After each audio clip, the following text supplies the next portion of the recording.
Ayan na siya. Wow, sana all.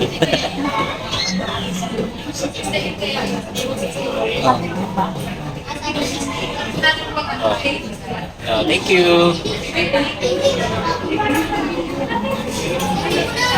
Sa atin ba?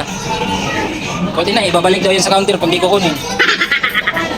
Kunin mo na kasi pag hindi kunin yan, babalik yun sa counter.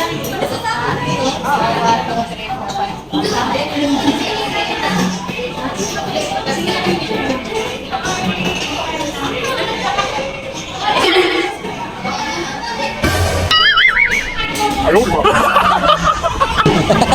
Sabing kunin mo. Ayan. Sorry. Nagtampo. Nagtampo ka naman. Ito naman magtampo.